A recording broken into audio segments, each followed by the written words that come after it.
What's going on, everybody? Welcome to the live stream. What's up, Chris? What's up, Amanda? How's it going, Hey, Leo? Oh, not too bad, not too bad.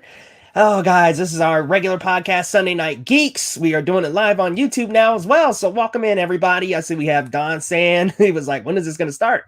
Well, we just had a couple of technical difficulties and a small debate before coming on. All right. But before I get too deep into it, I'm actually going to turn it over to my buddy Chris this episode. He's going to do the main hosting, and we got a lot to talk about tonight, right, Chris? Yes, sir. And some things that were just added to our slate at the end. That'll be up for debate a little later amongst the three of us. Oh man, You'll enjoy this because it has two things that you guys love: me getting pissed off and Leo talking about Spider-Man. So stay tuned for that. You guys are not going to want to miss that. All right, let's get into this. I'm Chris. I'm the co-host right now for Sunday Night Geeks, and I'm here with Leo and Amanda. Leo, Amanda, say hi. hi guys. What's going on, guys? We have a lot of topics to get to. We're going to cruise on the elephant in the room real quick, guys. We're going to talk a little AMC and against the movie theaters. We're going to talk a little bit HBO Max, what to expect with them, what not to expect with them. Can they compete with Netflix? Because I'm reading a lot, and a lot of people are saying that they can. We're going to talk about the film Extraction, all style, no substance. Is there a problem in Hollywood, or are these action genre films actually art? That's up for debate. Leo, I'm going to go to the first topic with you real quick, man. Let's talk a little bit HBO Max, because you and I both, well, I've been doing the research actually as of today, but you are a little bit ahead of the curve on this one. Leo, can we talk a little bit about HBO Max? What do you know? well, so HBO Max is coming out May 27th. Hold on, Yep. let me double check the date. Yeah, Yes, you're right. May 27th. Yes, May 27th. And it's going to be a collection of all things HBO and other included packages as well. You're going to get a little bit of Crunchyroll, but there's going to be all kinds of things from Warner Bros. Library. So Warner Brothers, all of their stuff, or a lot of their stuff, I'm not going to say all of it, will be included with HBO Max. You're going to be able to stream the Lord of the Rings series. You're going to be able to stream the DCEU movies. You're going to be able to stream so many different Warner Brothers properties all in one place for $14.99 a month. The big question for me, and what I've been seeing a lot of, is $14.99 a little bit too much? Especially if you pay cable and you already pay HBO. Me and Amanda actually discovered this yesterday. If you're not DirecTV or a couple other, I think it's DirecTV, AT&T, and Charter. If you're neither of those cable services, then you end up having to pay an extra $15 to have HBO. So you can't even like convert your own package. The only people who can convert their HBO package are the people who have HBO Now and the people who are subscribed under those different cable providers that I had listed. So it's kind of up in the air. I think some things you can expect on the first day, some glitches. You're definitely going to get some playback glitches. You're going to get random logouts. Like, be prepared for a similar Disney Plus experience to happen here, but it'll kick in the gear within the next few weeks. What I'm, I guess, concerned about is how big is this library going to be on day one? I haven't really been able to find an accurate, like, full list of launch dates of all launch date material. So I'm slightly worried at what's going to be on there in the first day. Like, I want to sign on and see all Lord of the Rings movies. I want to sign on and see the entire DCEU. I want to sign on and be like, oh, we only have Man of Steel, and no. I want all of it. And I know that it has a lot to do with rights, and it has a lot to do with who has the right to digitally stream and distribute these titles. But I don't know. For me, these streaming services need to open up when they have all that together. That's just my opinion. But HBO Max, I think, I'm not going to say it's going to be a competition for Netflix just yet, but I'm going to say it's going to be a competition for Disney Plus for sure. Yeah. So the thing with HBO Max is that Warner Brothers is also has like oh my god, like Turner Classic Movies is with them. So that's going to be like the entire slate in the streaming library as well. They have so many things under their belt that it's more of the content that they have rather than new content. So I'm pretty sure majority of the Time Warner Brothers library, especially like television shows, I think that it'll be up on HBO Max like right off the bat, because not many streaming services have like NBC Universal oh my god, shows on Netflix and stuff like that. So I think it's just going to go straight to HBO Max, and that's just going to be available because they have an extensive library. They own so many things. They own more than what Disney has, from what I know. Yeah, let me read off some things that we're going to get from HBO Max. And I'm not saying that these are day one promises, but this is what we're going to be looking at here probably within the first year. The full sets of The Hobbit, The Lord of the Rings, and the Matrix trilogies, the Lego movies, all the DC films. That's Joker, Wonder Woman, Suicide Squad, Shazam, every Batman and Superman movie from the last 40 years. Studio Ghibli, all their anime films are going to be on there. Classics like Wizard of Oz, Casablanca, Citizen Kane, The Shining, Singing in the Rain, 2001: A Space Odyssey, The Goonies. So many like movies are coming to this platform. There's going to be newer stuff like Crazy Rich Asians, A Star is Born, and then there are some titles that are going to be their original lineup, a part of their original lineup that will be on there on launch date, including Love Life, On the Record, which is supposed to be a controversial documentary film, Legendary, it's about some underground ballroom dance, Craftopia, new Looney Tunes cartoons, which I'm sure you guys seen the trailer for that, and then the Not Too Late show with Elmo. What's up with those yellow gloves, though? That's all I want to know. The Not Too Late show with Elmo. Are you? It's gonna be so cute. It's at 8 p.m. Oh my god, it's gonna be so cute. Elmo's the host. It's gonna be adorable. I can't wait. We got a comment from Mel. What's going on, Mel? A month? Yes. $14.99 is way too expensive. That's highway robbery, motherfuckers. Yeah, that does. Well, here, can I, if you don't mind, can I put some things into perspective when it comes to like the price? Yeah, go for it. Okay, so you got Hulu's at $6, right? And if you do an Amazon Prime paying for a year, I believe that boils down to $13 a month.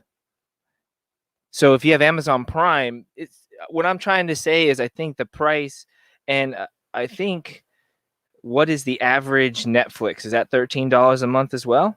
I pay $16.99. Yeah. So, I mean, so with what we were saying before, Amanda and Leo, we're talking about who this one's going to compete with. And you're right, HBO Max is probably going to compete with Disney Plus, because Disney Plus is also one of those things, because Time Warner is an entity that owns Warner, that owns all these conglomerates and, gobbling them up like Pac-Man balls. Just like Disney is, and they have a whole lot of other things. Like they have CNN, TBS, True TV, Looney Tunes. They have Adult Swim. That's all going to be available. So you drop Hulu, and then so you have Netflix, HBO Max, and you have Amazon Prime. Like it's doable. I don't think the price is the price is a little high, but I think if they're giving you what the Amazon Prime for a year is $119, by the way. If they give you what they're saying they're going to give you, I'll drop Hulu. I have Hulu right now. I'll drop Hulu. And what about the DC streaming service, Leo? Have you heard anything about that coming in the mix with HBO Max? Because they own both. Yeah, so apparently HBO Max is going to have all the properties from DC Universe. The thing I think that DC Universe has above, well, I'm sorry, excuse me with that word, besides HBO Max is the library.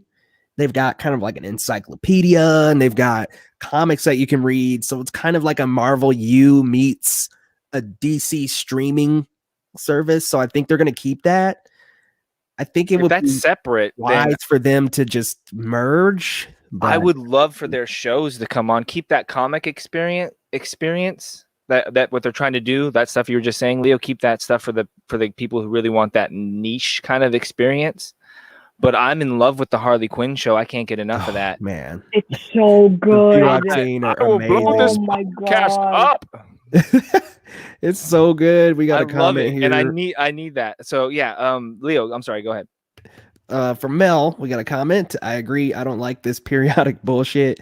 Release all the content at one time or don't at all. It's annoying. Yeah, I'm kind of like, wait till 21 to get all the streaming rights then. Just wait. Disney, do you guys think this could be a good rival for Disney Plus?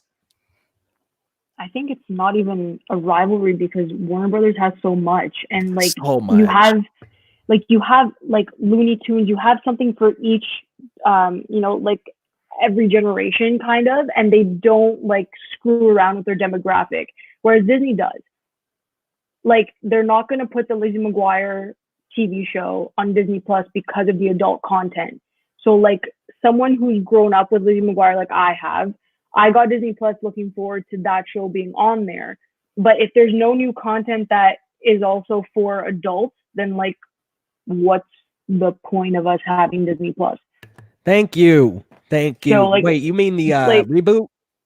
Yeah, the reboot. Sorry, I was gonna clarify, yeah, say, the I was like, reboot. Sorry, adult? yeah, What are no, you yeah, talking sorry. about? Like, I'm watching Sorry, the my wrong bad, Lizzie sorry. McGuire. I am so sorry. Yeah, so that's what annoyed me. And then even with Love, Simon, there was a whole controversy about having a Love, Simon show on Disney Plus due to the gay content of the show, that they're going to put it on Hulu. And I'm like, what are you doing?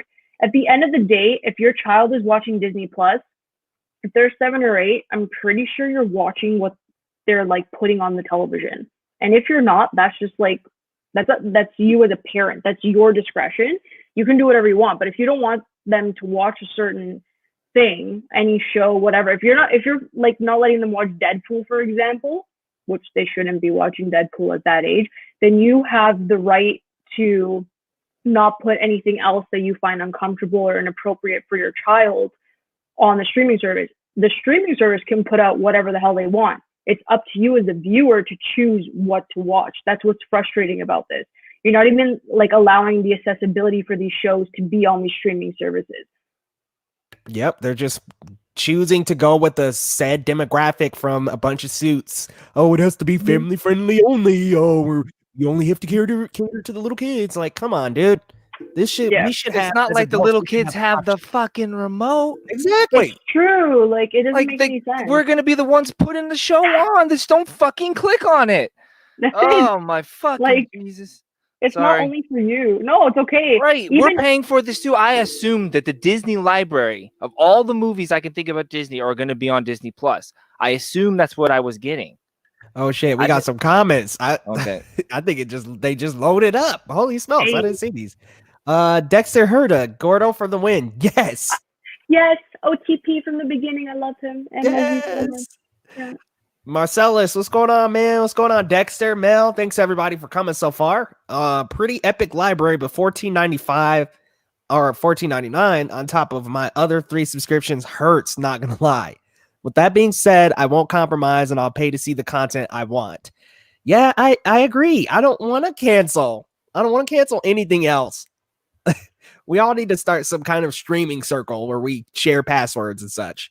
But aren't they like for the first couple of months, or if you sign up earlier, isn't it $11.99 for HBO Max, and then you get that for the whole year? Or am I wrong? Here's what they got to do. You have to pay the year price. Yo, you have to pay the year price. I don't want to have to. Here's pull what that they need to trigger, do. you know? They need to start doing what iTunes does and start going, okay, I'll pay 99 I'll pay 99 cents an episode or $1 an episode. That way you don't have to buy the whole damn streaming service. You can just go there and go, okay, I just want to watch all of the Game of Thrones. I don't want everything else. Let me pay for exactly what I want. Cringes at season 8. Right. Sorry. I'm just using it as an example. But I think that would be awesome if we can just go in and find our we're getting to a point, guys, I think, where it's going to be that way. You're just going to go to this big thing at Disney and you're just going to bind whatever you want and you're going to directly pay for it. The price point will be whatever. And I think subscription services are fucking obsolete, are going to get obsolete. And in spite of all this, I mean, what do you guys think about that? I think there's going to be like more streaming services added, and then it depends. Like At at that price point, though, people are going to go broke. You're going to be paying $200 a car payment for all your entertainment. Fuck right, that. but no. But here's Cable's the point. $50. The point I'm making is that like we looked at Disney, all the content from Disney. We look at their library. What we pay for their library is quite good, to be perfectly honest. And eventually, when they finish filming the shows that I was waiting for, it'll be on there. Warner Brothers has an extensive library. So you are literally getting your money's worth, because if you don't own any of that content, it's also not going to be on syndication on cable. So it's like for TV shows. For movies, it's the exact same thing. If you don't own all the Harry Potter films, bang, it's going to be right there. Whereas like everything's always scattered. So you have to look at the streaming services, what they have to offer, and then that's how you're going to base off, excuse me, of what you're going to hold on to at that point. It's what a has bunch the of most. a la carte at this point. It's a lot of content. It depends on you're right, Amanda. It depends on what you want, and that will be what you have. You know, I might be a HBO Max, Netflix, and Hulu type guy, and the next person might be like, well, I have HBO Max, Crunchyroll, and Netflix. Like, you know, it just at this point it's becoming an a la carte. I like almost something on every streaming service that warrants me to freaking pay. Like even for Amazon Prime, I love a couple of their originals. Hulu, I love a couple of their originals. DC, I love Harley. They made me pay for that shit, asshole. And I got Netflix, and I got I'm gonna get HBO Max. It's just, all right. We got some comments to catch up on. Sorry, Chris. I'm gonna go broke with this, especially with the 2-year-old. My God. I know. I feel you, Chris. I feel you. Let's see. Mel says, I only have Disney Plus for That's So Raven, The Proud Family, The Parent Trap, and The Aristocrats. Damn, you got taste. I know. Shit, I love The Proud Family. That's So Raven was a little bit I was a little too old for that, but I think Raven Simone I think she was just really funny. Even as a kid on the Cosby Show, I thought she had great comedic timing. Yes. She's so funny. She's naturally very funny. Marcellus Durden says streaming is still cheaper than cable TV, all things considered. I think at this point it's starting to look like, depending on the services you have, because I mean, if you have Crunchyroll, Hulu, HBO Max, Netflix, I'm cruising towards $50 Amazon. a month. I mean, like Disney Plus, you have all 6. Like, you looking at a cable bill, my friend. Yeah, no, it's true. Let's see. In all fairness, Rocco's Modern Life has a weird job, but I say open it up for anything. Thanks for having us. Thanks, Dexter. What? I have no idea. Let's see. Don saying, yes, iTunes is the best. Ooh, throwing it back. Rocco's Modern Life. He worked at a comic book store, man. Exactly, man. That's where Dexter works, man. Oh, that's what's up. Yeah. He's actually guys, follow him on Twitter, Busters_comic. Great guy. And I know him and his partner are really striving towards making a great comic book experience for everybody. So stay tuned, guys. Let's see. Mel, iTunes is awesome for that reason. Give me the content that I want, and I'll pay for that straight up. I don't want half the Netflix library. I just want my 10 movies. Thank you. I know, right? Kind of like a salad. I agree with you. Right. I kind of want to be able to say, okay, let me get my croutons is this Netflix series. My lettuce is this Disney Plus series, Mandalorian. Oh God. Guys, you're right. You remember back in the day, you're like, oh, is it on iTunes? Remember that's what we used to say. Oh shit, is it on iTunes? I can go on iTunes and get it. Oh, is it on iTunes? Now we're like, it's on Netflix. It's on Netflix. Now I gotta have Netflix because I have to watch Tiger King. I need to know what happens. Oh my God. Oh my God, Tiger King, please. Oh, we're so digressing. I'm just gonna tell you guys right now. Terrible. Tiger King was crazy to say the least. We're gonna have a whole show for that. But guys, real quick, let's do some final recaps on this HBO Max thing. Amanda, I'm gonna come to you for your final thoughts. I'll ask you a question, Ashley. Actually, are you going to subscribe to HBO Max? So Leo and I were talking about this the other day. He actually found an article, like he stated before, and I called my my television company that I'm with, Rogers, and they said that HBO Max is included in my package. So I have a bundle with the company that I have, and it's like phones, wireless devices and cable and internet all together. So I pay for that, and it's only $20 extra for HBO and Crave in Canada. So that is what I pay for. So apparently, HBO Max is already going to be under Crave and HBO in my region because what was it, Warner Brothers and Bell Media. They made a deal where all their content would be streamed on like CTV, which is a Canadian company as well. So they made this deal with such longevity. So mine's included, so I don't have to pay for it essentially. So yeah, I'm definitely getting HBO Max, and it's kind of like a blessing in disguise. I can't believe that it ended up working out that way, but I still would have paid for it even if I didn't have it at this point. So that's where I'm at. It's a good idea to get it because of the extensive streaming library that it has. And like, I want my Looney Tunes, man. I want them back. I miss them so much. So yeah, it's worth it in my eyes. Awesome. I also have HBO, so I'm gonna already get it. I'm right there with you. Leo, what about you, man? Yeah, I'm day one, guys, day one. But let's see. Let's just real quick catch up on a few comments from this. I've been doing a horrible job, y'all. Sorry. Let's see. We got Dexter Herda. As odd as it sounds, any service that offers the first TMNT series, I'm subscribing that day. Completely agree. AJ says, I just finished The Proud Family 2 weeks ago, and it's still quality. Completely agree, man. I finished it a couple months ago. As soon as it came on to Disney Plus, I finished that shit. Yeah, same. Don't forget, you also paying for the internet service. Yeah, that's actually a good point. That like you could tack that on. Damn. Rocco's Modern Life. He was a sex hotline worker. What? Oh man, yeah, I that's thought right. he worked at a comic book store. For some reason, I thought that as well. I think he just really liked comic books, but no, he was a hotline worker. That's right. Let's see. Oh man, thank you for the shout out. Yeah, no problem, Dexter. I'd be down for a compromise of sorts, like subscriptions being optional or pay to see content for certain platforms. Who knows if that'll ever happen? Yeah, it sounds like that could get really sticky. How? You're like what I would envision is like, okay, you could get a Netflix mini where all you get is their originals, a couple other things, and it's like $5 instead of by the way, Amanda, you paying $13.99 for Netflix? Yeah, man, it went up they own the without content. me even. Without me even realizing it. I'm like, why am I paying so much for Netflix? I'm on it all the time, to be fair.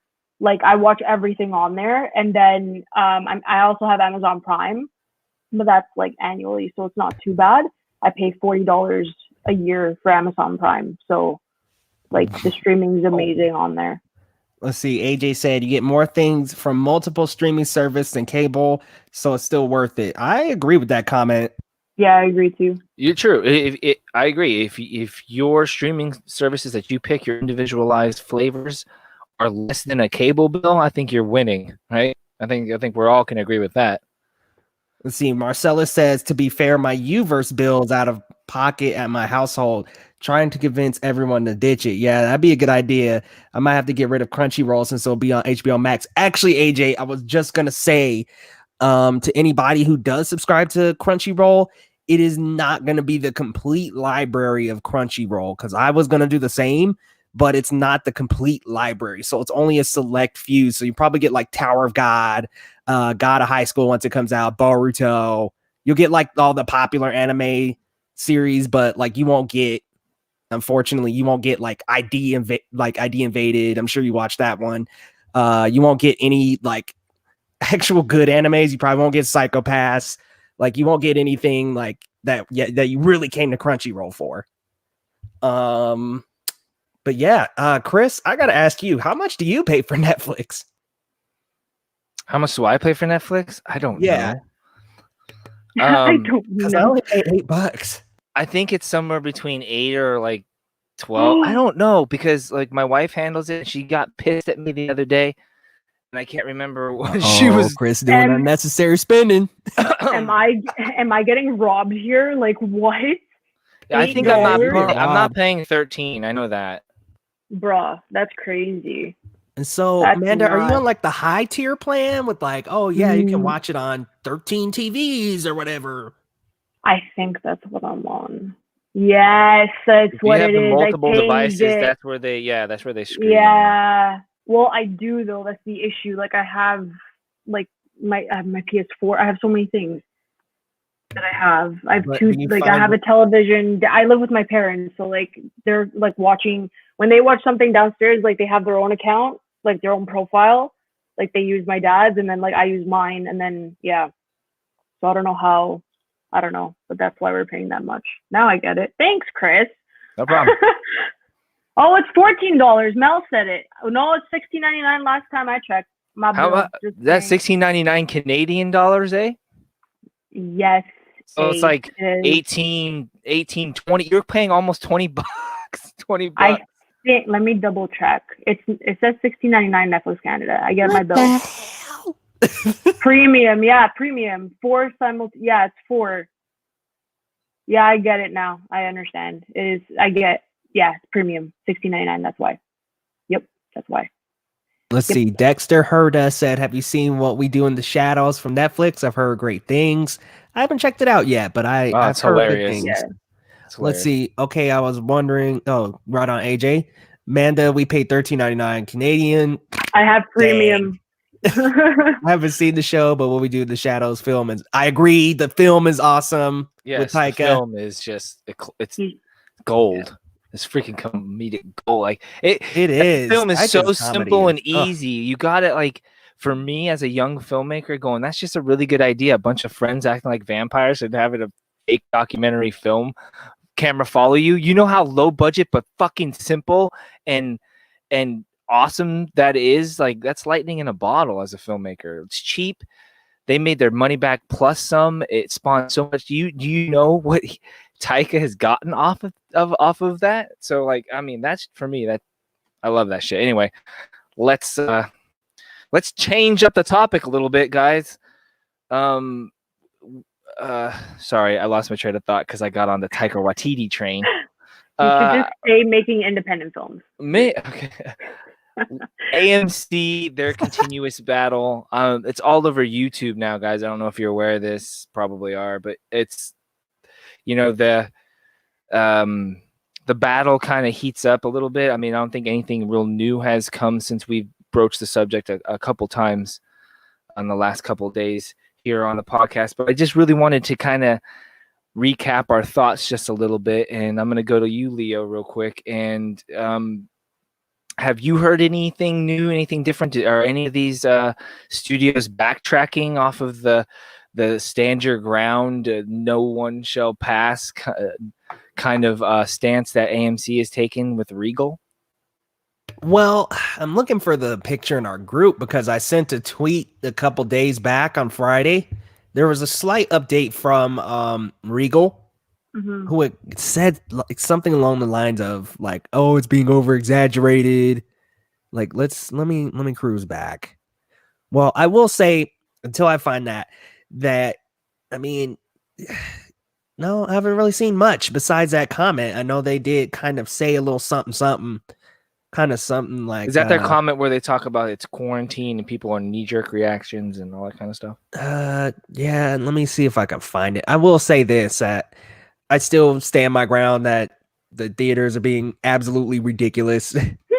Like, come on, you guys need the money. You need seriously. There's no more words. You need the money. So why the heck would you start like not making it?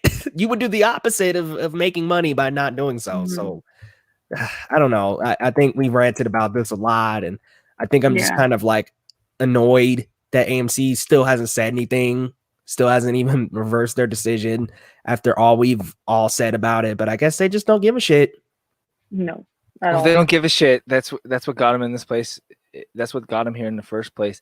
And they're, we don't give a shit either than AMC if you don't, you stupid bastards. But Amanda, what do you think? I know that this was. I just wanted to broach this topic because I know you're right, Leo. We beat the dead horse out of this thing, but it's important because we're nerds and we're geeks. And me personally, I've been watching everyone's podcasts and listening, obviously, and listening to like Midnight's Edge and Mr. H Reviews talk about the same situations, and it boggles my mind that nobody is saying things that we have been saying.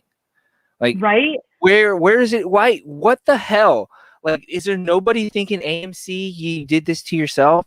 And then not only did you put yourself in a shit position to begin with, when you were in that shit position, you tried to play all Buck Rogers and stick your chest out and go, hey, we're not going to play none of your movies here. How do you like that? We don't need it. Before someone went tap you on the shoulder, we actually need their films in our movie theaters to make a profit. And I know. I just don't understand why. Like, listen, if I was this film studios, I'd smell. It's like sharks, right? There's blood in the water. AMC, there's blood in the water. Let's kill this thing right now. Let's get this over with. Fuck the middleman. Let's slay the dragon. Let's get rid of this. Let's not deal with these theaters anymore. And if you want to come step up to Hollywood, I don't know who you think you're messing with here.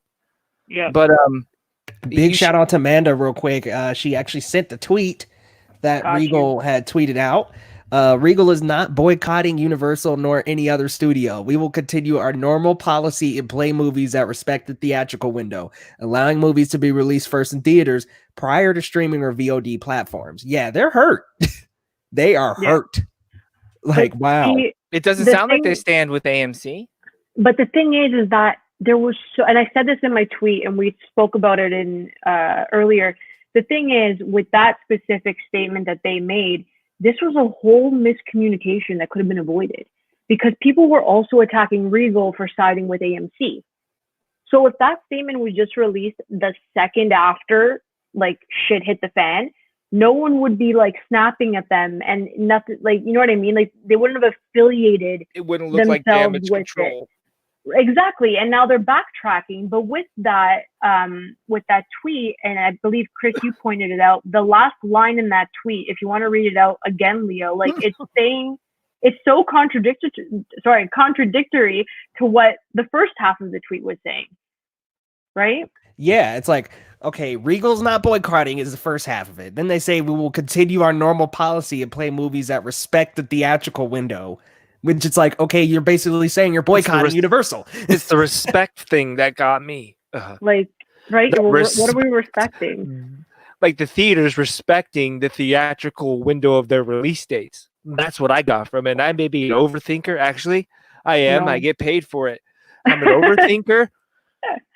But to me, I read that as a fucking hint, wink, wink for the ones that are going to release their films like they say they were before this coronavirus things. Yeah, absolutely. But if you're not going to, Universal, hello, wink, wink.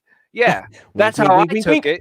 That's how I took it. And you know what? I'm not the only one who took it that way, Leo. Am I right? No, you're not. Let's take a look at some comments real quick. Dexter, before I forget, for everyone following the rules, staying at home, being responsible. Thank you for being amazing humans. Yes, I agree. Aww, thank you, Dexter, for doing the same, man. And please, everybody, stay safe.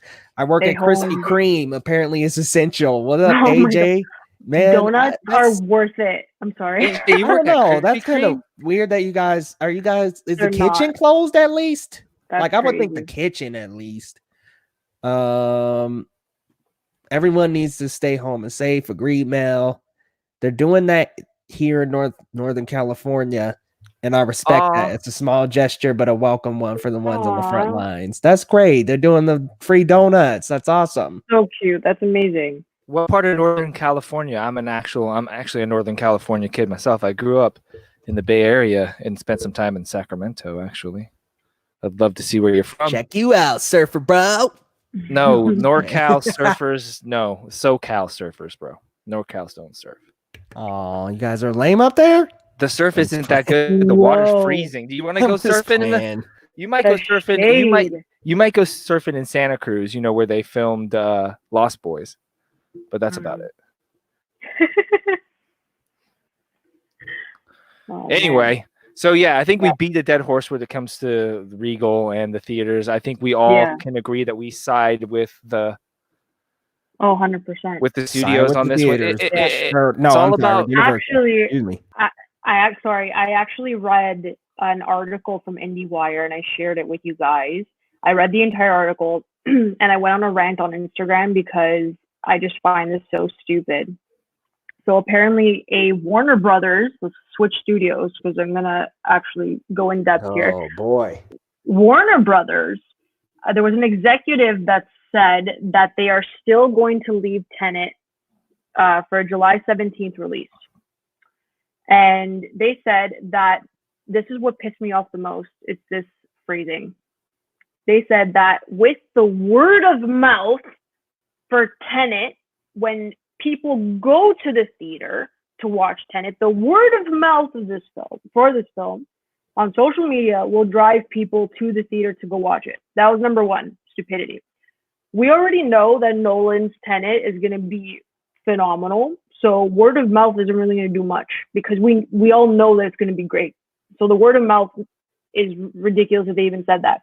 Number two, they said with word of mouth, this is what they said. They want everyone to go to the theater and tweet about how impeccable their routine checks are going to be at the theater when there's going to be hordes of people going to go watch this movie because they want to go out. So those are the two things that piss me off about that article because you're just enabling stupidity. You're forcing people to talk about something that is life or death at this point during this pandemic for I don't know what reason. So Warner Brothers is also pushing Tenet and they shouldn't. So Leo also said that they should just push it back. Like we're all waiting for it. We've waited for it. I think I can wait another couple months to go watch that when this is hopefully done in this case. But that also kind of annoyed me. Sorry. I was going to go off on a tangent, so I apologize. But, Warner Brothers Studios is not paying attention and not reading the room properly. So, yeah, that's what I read. Wow. No, Amanda, you're right. Like waiting a couple more months when it comes to your health, I mean, that should be a no-brainer. I mean, nothing like, listen, all this entertainment stuff and this geek stuff that we all love and we all want it back. We all do. Nobody wants it more than the other person or whatever. We agree. But who wants to be alive? Raise your hand. Because we're not going to be here to enjoy that shit if we don't fucking practice social distancing and understand that we're in the middle of a pandemic and that we need to take care of ourselves as a species right now. All that shit can wait. Yep. That should trump every move everyone has. We cannot don't make dates, push it back. Be safe. If things actually get better, then guess what you can do? Push your date back. It's not like you're going to say, okay, now that everything's okay, miraculously, we're going to still wait. No, you can control that as well. Yeah. I don't. Yeah, right. I just don't understand why the health and safety isn't the first thing that everybody should be focused on. Yeah, it should just push back. They should. Like, are you going to get PPE for all the workers in the movie theater if they can't even get PPE at the hospitals? Logically, right? It doesn't make any sense. All right, let's get through some comments real quick. Marcellus Durden said he lives in San Jose, but was born and raised in Hayward. Hey. California is the best state of the United Ones. That's all, Mel. Nah, Mel, I got one better for you. No, Colorado. But anyway, Colorado ain't better. I grew up in Alameda County, Dublin, San Ramon, Pleasanton area, so not too far away from Hayward. Played a lot of ice hockey there, especially in San Jose. He's in the Silicon Valley area, guys, in case you wanted to know. Nice. Yeah. Will W said I'll be just fine with my Netflix at $16.99. Oh, I see you corrected. I see you corrected to $15.99 down there, but still, Jesus. How many? I said what? 4 streaming services, platforms you could. Yeah. Yeah. 4. Geez, 4. That's premium. Yeah. Oh my God, they're talking about the new name for the Spider-Verse. It is so bad. The Sony Pictures universe of Marvel characters. Oh no, my wait, we'll God. get to that at the end of the show. Don't make me laugh yet. I want to wait. Oh my Oh god. goodness. Well, what's the difference? The Terrible. worlds of DC is what DC calls it. They call themselves the world of DC. It's They never, ever, ever, ever, ever said they call themselves the DCEU. We just made that shit up. Well, they refer to themselves as that at the 2018 The SDCC, world of DC. and then they Yeah. never used it again. So I Because was we like, shat okay, what the fuck on are it. y'all? We shat on it. That's why but we took it's a shit more on it. compact than Spomsu. Like, who the hell's gonna remember that? Like, realistically, Spomsu. Like, Why no. can't you just call it the Spider-Verse, you dumb Right. beavers? It's right in front of your faces. I don't understand. Because they want to be a part of the abbreviation gang. They want to be in the MCU or the DCEU. They want to be a part of that crowd. So You they call had it the to come up with Spider-Man universe. SPMC. The SMU, and for short, you call it the Spider-Verse. SMU, you dumb beavers. That's not stupid. All right. Anyway, Leo, let's talk real quick, guys. I'm gonna really pivot, really hard pivot. Okay, you guys done with the hard pivot? Okay, ready? Let's talk a little Extraction. Oh. Let's talk about how I didn't even finish the damn thing. And I didn't finish Extraction because Leo and you, Amanda, you guys did such a good job of telling me what I was in for that you're exactly right. I didn't need to see the rest of it. I got where it was going. And that's what brought up a thing that I wanted to discuss with you guys is style over substance. Now, this thing's been out for a while. I think Leo, there's a really good review of it. Leo did a really good review of it. And Leo, your review is following a lot of mantras that I'm seeing, man, of saying the same things, hitting the same notes. And I'm seeing a lot of style over substance. I'm being referred to as the poor man's Raid or the poor man's John Wick or whatever you want to call it. And you talked about you had a little bit more of high expectations for the Russo brothers, but this was this director's first time in the director's chair, but he was a stunt coordinator for a while, so he kind of knows a little bit about films and how they're made, so you can definitely see that. But this film brings up a good point. I think it's style over substance. Films like The Raid and what's that? Don't you dare say John Wick, sir. John Wick is one of those, like Old Boy. Old Boy is one of those films, but it's done with a way better story. Listen, John Wick, everyone's trying to kill me. I'm trying to kill them. I gotta stay alive. That's every John Wick. You're right. I'm just trying to say formulaic. But look at the fight sequences in those films, even for a guy that I'm like, whoa, this is fucking cool. Like, what I'm trying to say is these vehicles for these films to just kind of show off great cinematography, great choreography, and great fight sequences, and then the story comes second. Now, that's not what conventional storytelling is. Story is king. Story comes first. Not now. Now it's all stylistic. It's substance first. This film really says a lot with that because now we're getting big name actors in these films that are just full of fucking nothing but action. Leo, what do you feel like this does for Chris Hemsworth's career when this doesn't showcase shit that proves that he is anything more than like he's not? What I'm saying is Chris Hemsworth, I think Hemsworth can play these roles. It's either you get him as this serious dude who kills everybody, or you get this silly dude like you get from Ghostbusters. Like there's no middle ground with this dude, and I'm willing to bet there's something there. There's something deep, meaningful, and heartfelt. Why the hell isn't this guy doing those movies? First, I just real quick do want to get caught up on some of the comments, and then I will circle back around to your question.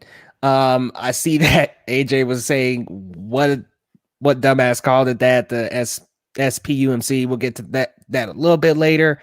Extraction. Yeah, Jordan, Extraction, the Chris Hemsworth movie. Let's see. Just catching up, y'all. AMC is sticking to their guns along with Regal, I suppose. Respect. But I hope they think about the long-term effects of this. Yeah, I agree, Reginald. By the way, welcome in. Yeah, and AJ just dropped a comment that said Extraction focuses on the action too much. The story was less than subpar.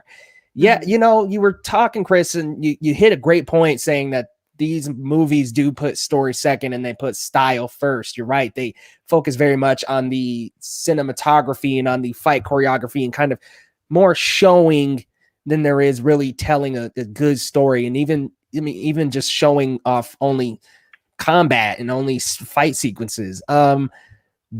For me, the problem with this movie is it felt like story was like last on the list, which is bad. And even films like John Wick, you're right, story does come second, but story is still there.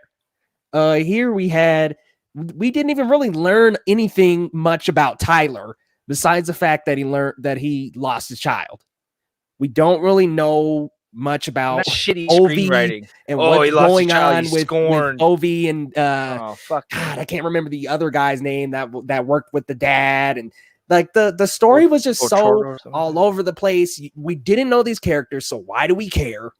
I honestly liked the other guy better than I like Chris Hemsworth, and I know that's saying a lot, but I mean, we got a little backstory from that character. He was of the same nationality as Ovi and everybody else. I kind of got some white knight, white savior stuff from this movie, and I was just kind of like, all right, it's boring. Like the one lone white hero comes in and saves everyone. Like it just is a story we've heard time and time and time again.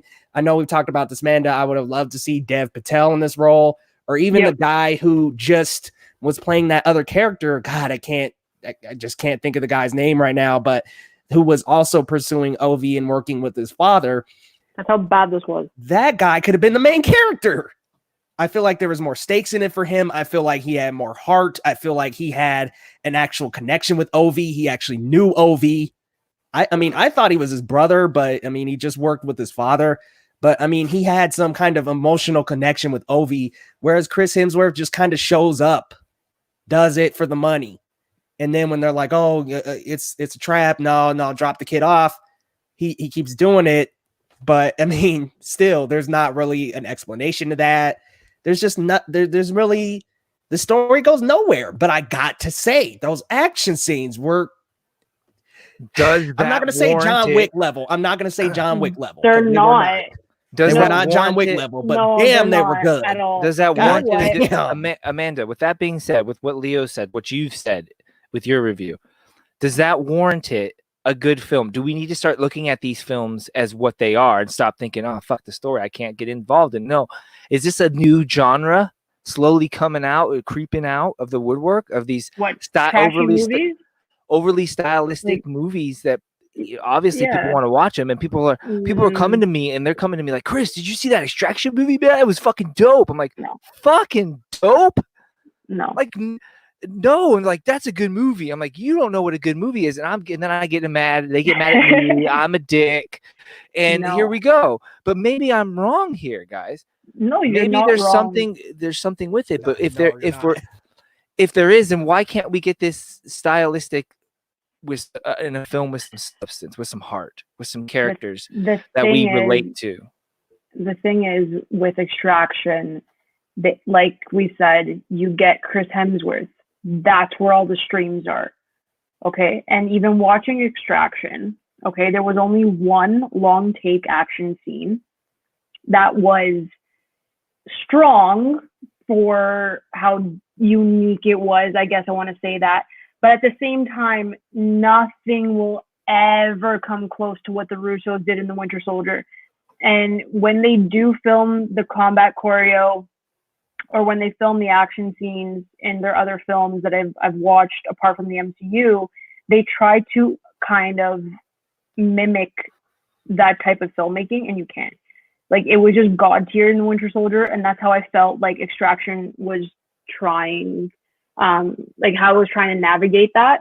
But I personally think that a lot of the MCU films have dumbed down audiences to the point where all they want is action, all they want is explosions, and sometimes the story doesn't really matter. Characters because they have 10 years. Yeah, of history behind that is the difference. But even with, and we want to see flashy colors of our superheroes that we've grown up with. That's where they come into play. I think that's what you're trying to say, right? Right. Like that's where we want it. We don't want it.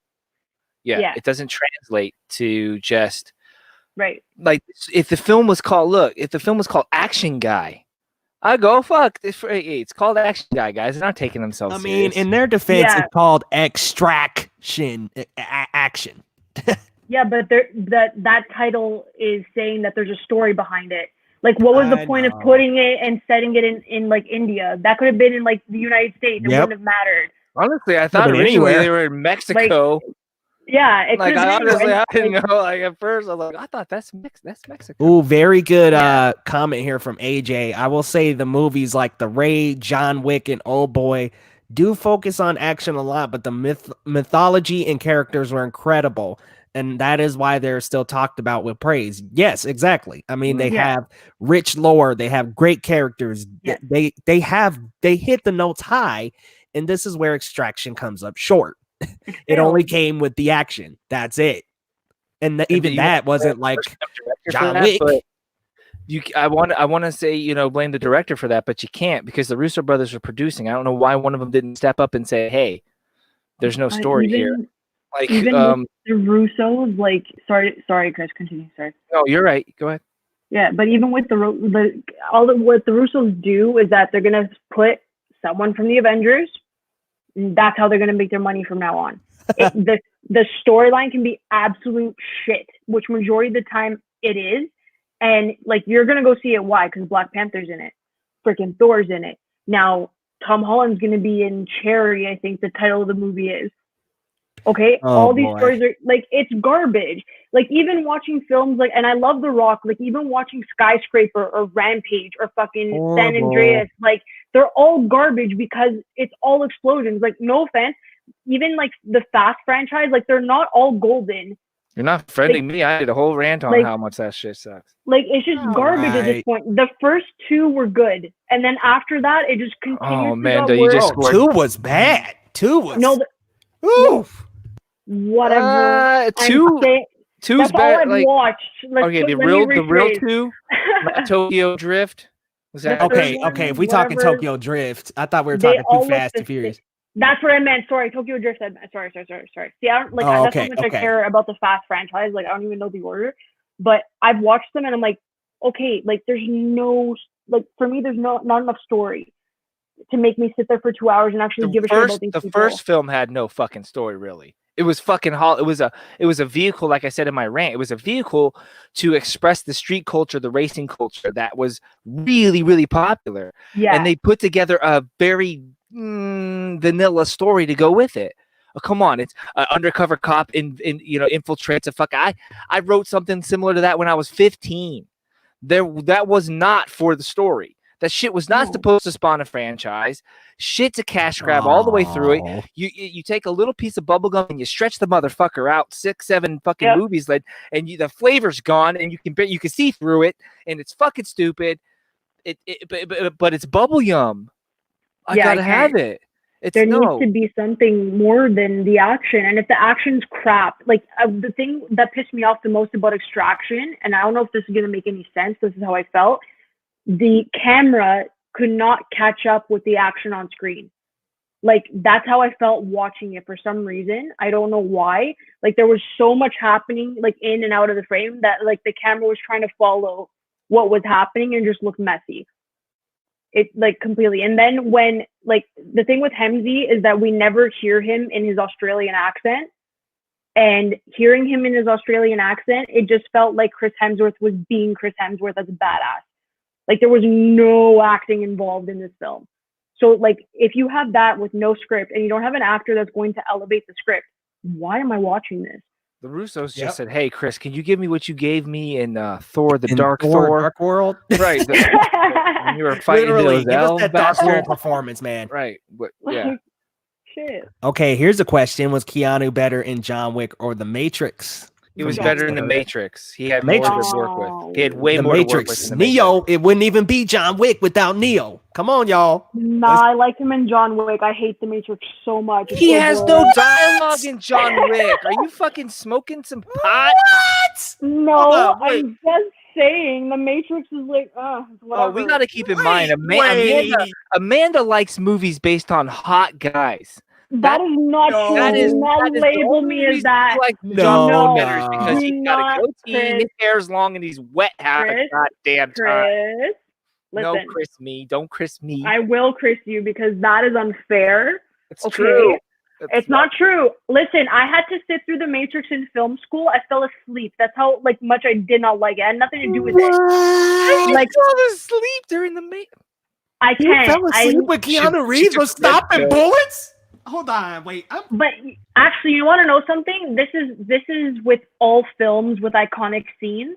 Okay, when it is taken out of context of the film and you just watch the scene and then you watch that scene in the context of the film, it takes it away completely.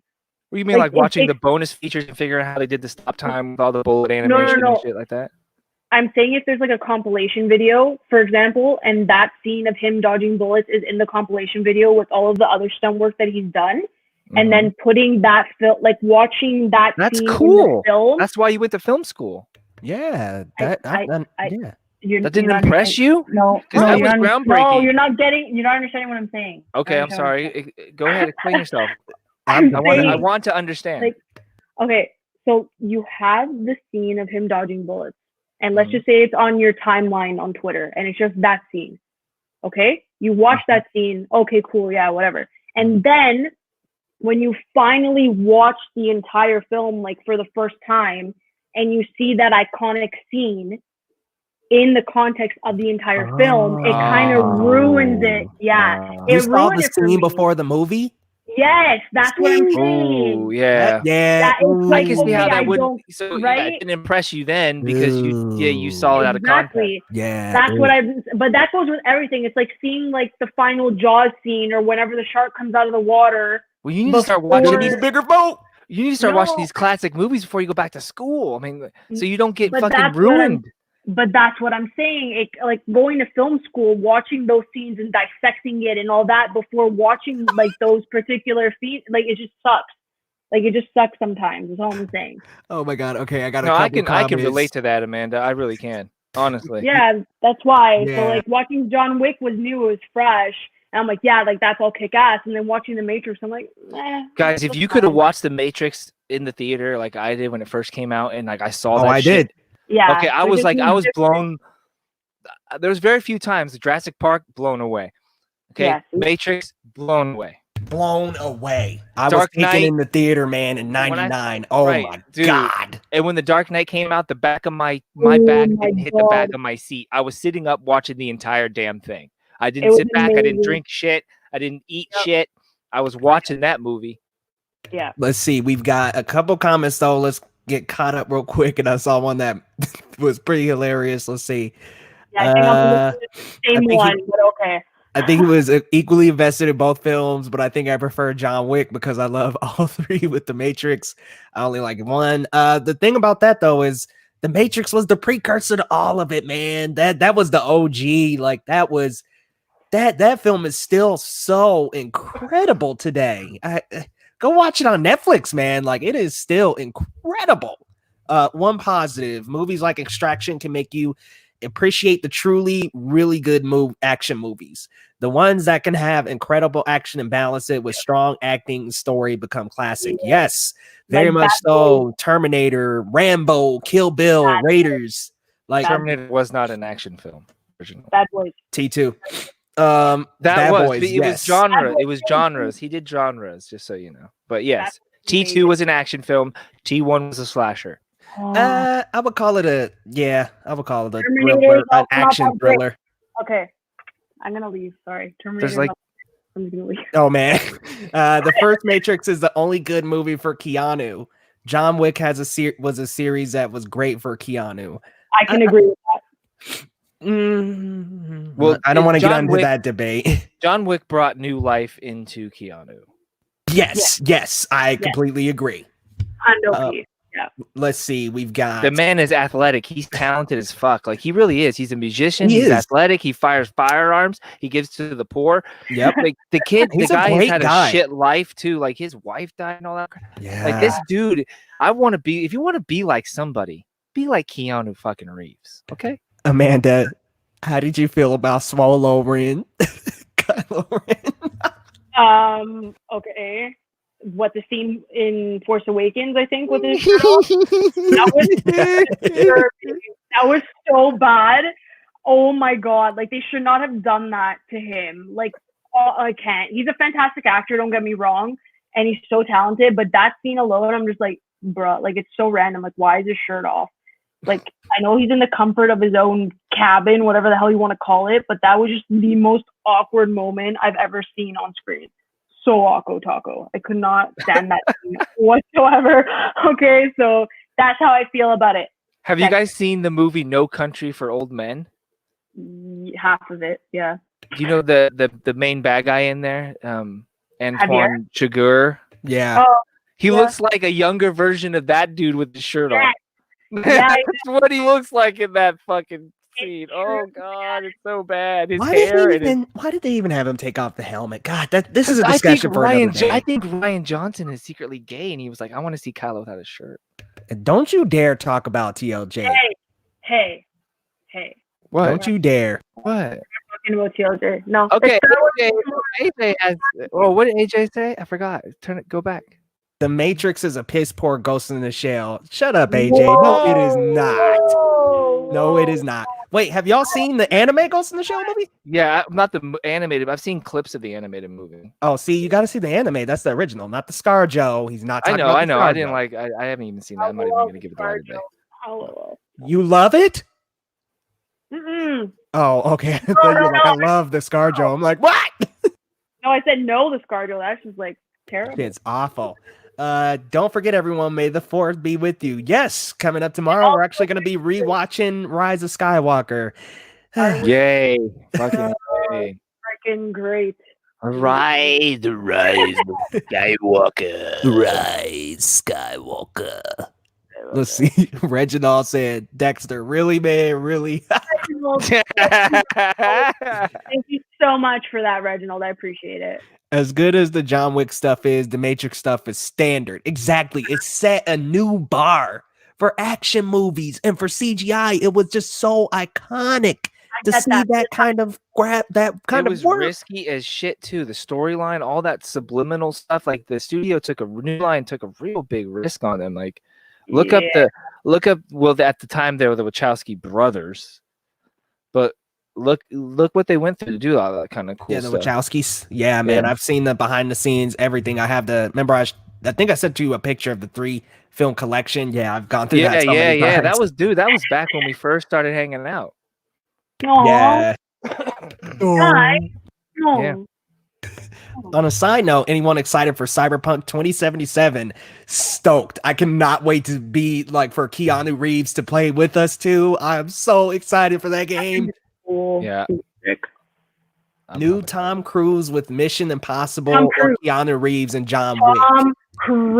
Tom Cruise does all of his own stunts. The guy is a badass dude. Tom Cruise, love her. I secretly love this. I don't secretly. It's not no fucking secret. I love Tom Cruise. Sorry, say what you want. I know he's crazy. He's batshit. His religion is ridiculous and stupid. I get it, but you got to give the guy props. He's flying the damn jet. He's fantastic. He's flying the fucking helicopter in Mission Impossible. Does not get the credit whatsoever for the work that he broke his fucking leg, Leo, and he's finished the stunt in the movie. No one comes in the movie. Look, I feel the guy is fucking indestructible. It's hard to compare, kind of. What Cruise does? No. I'm saying I'm agreeing with y'all. Leo, Leo, I'm agreeing with you. Think really long and hard before you compare Keanu and Tom Cruise. Hold on. Here's where I'm going with this. Just follow me. Follow me here. Don't do it. Just follow me.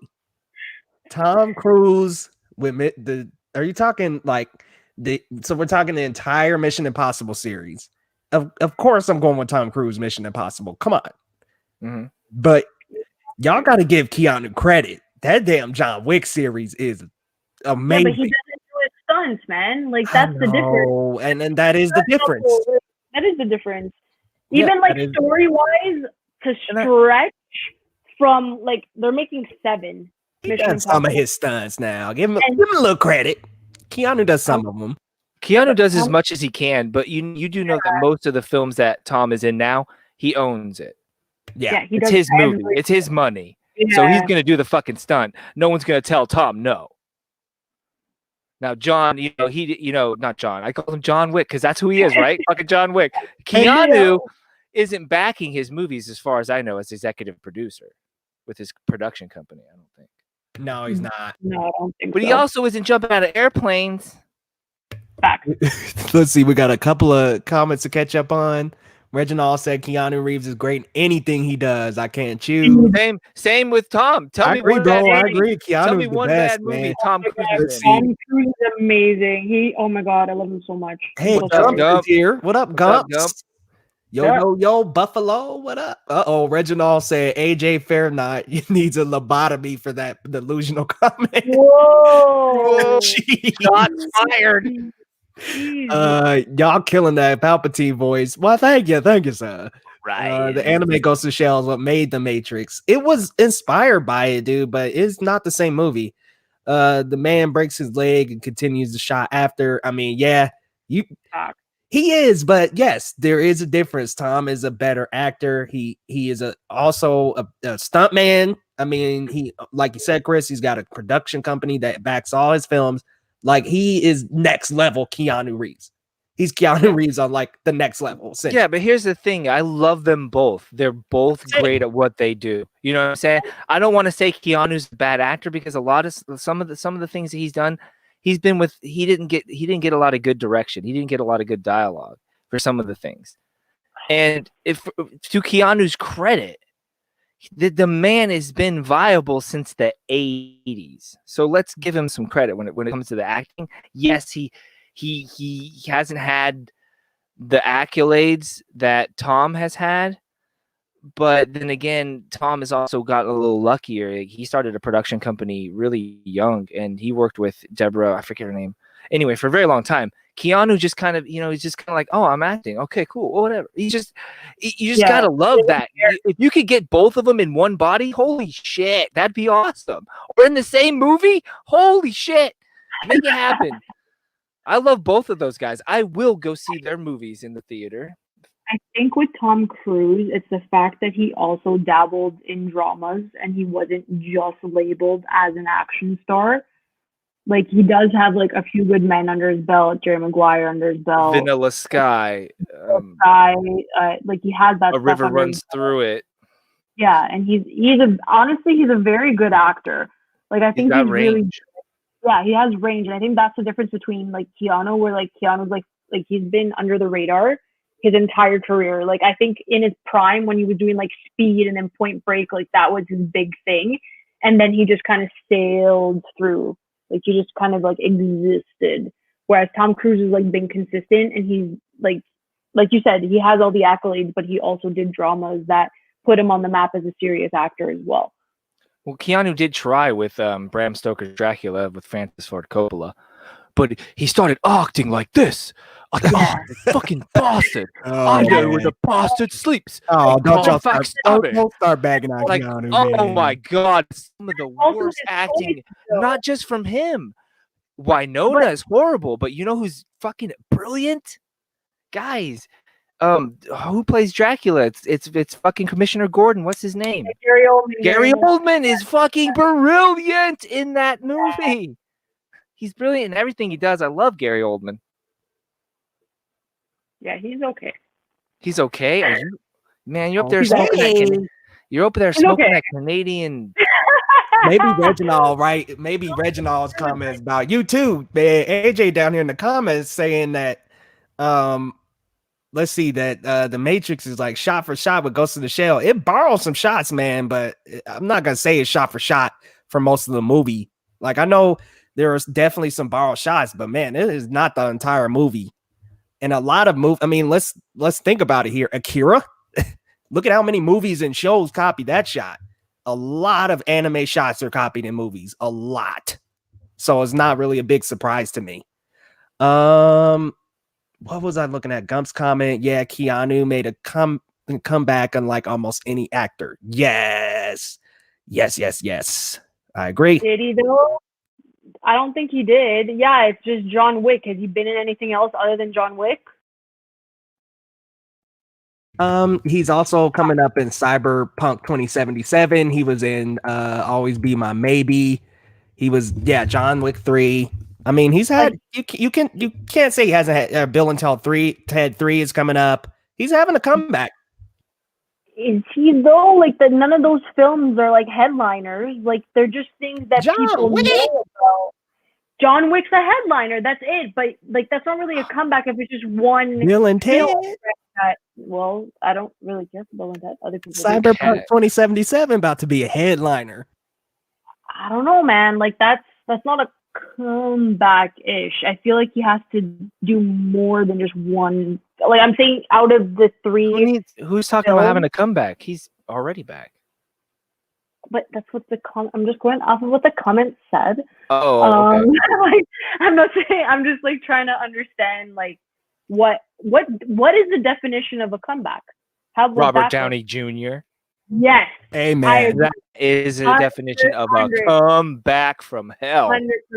Yep, I agree. That's the only one that I will take into account. And it's not like he had that same comeback, but Keanu had a comeback. It wasn't a comeback to win multiple championships.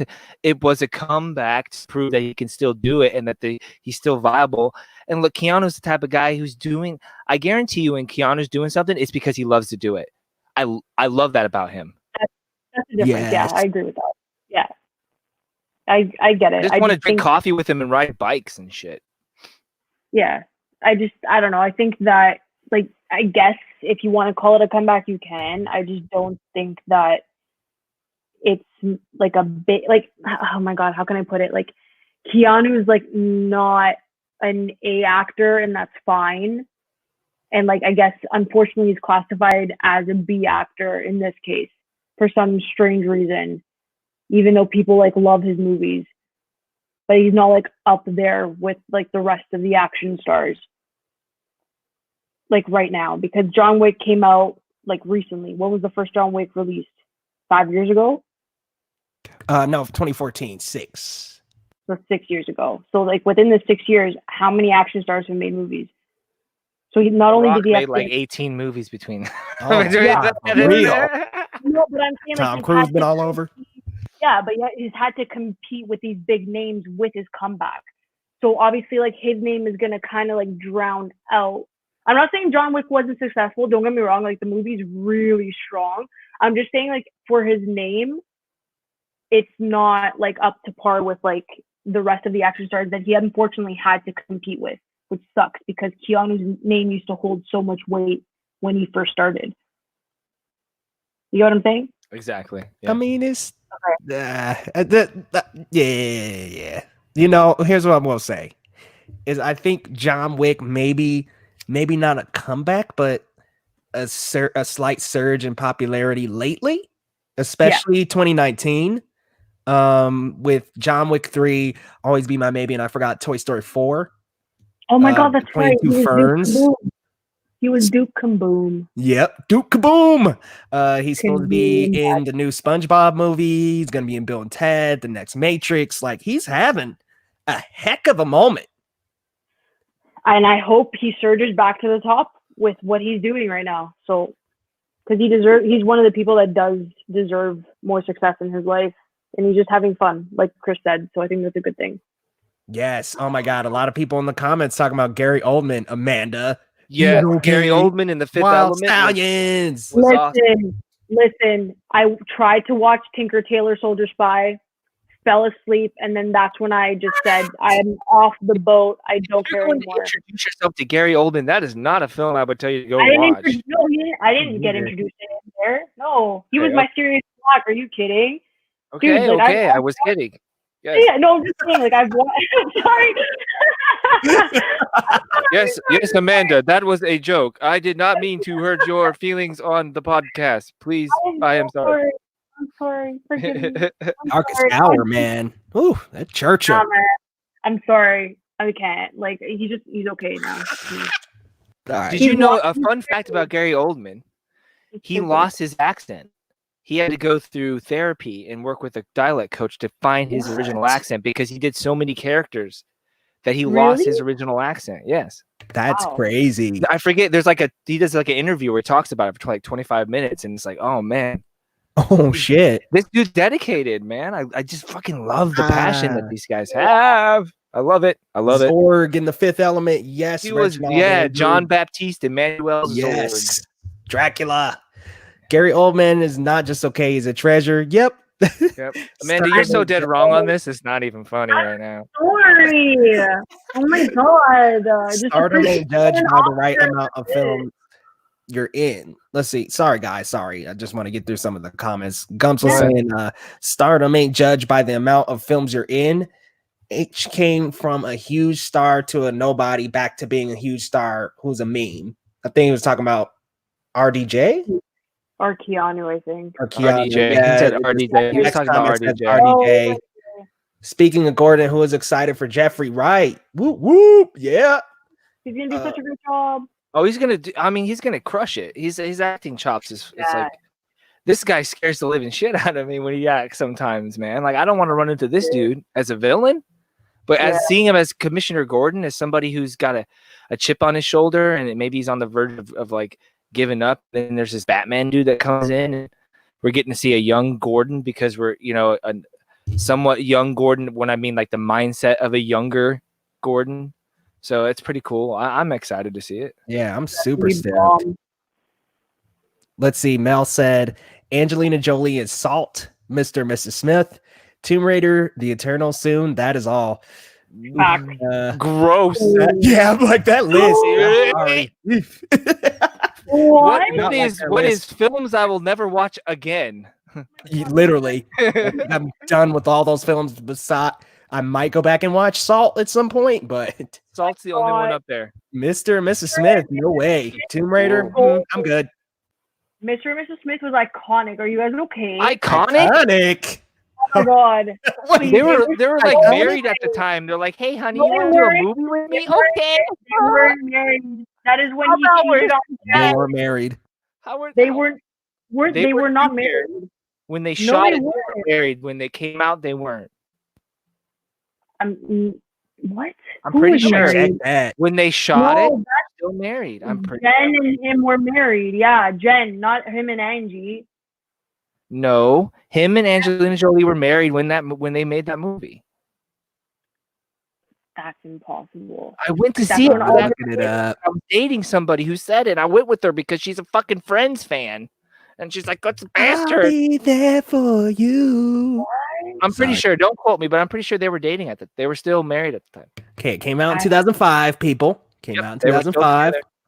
Oh my god. Bradgelina. Oh my god. Here we go. No, dude, he was involved with Mr. and Mrs. Smith while he was going through that divorce with Jennifer Aniston. No way. Yep. No, they were together. Angelina and them were together. He was finalizing his divorce with Jen Aniston. I found another article. It said Brad Pitt and Angelina Jolie met on the set of Mr. and Mrs. Smith, and sparks explode all over the place, specifically all over Brad's marriage. Angelina later described falling for Brad while filming the movie during an interview with Vogue. So that's what happened, because then in January 2005, that's when they separated.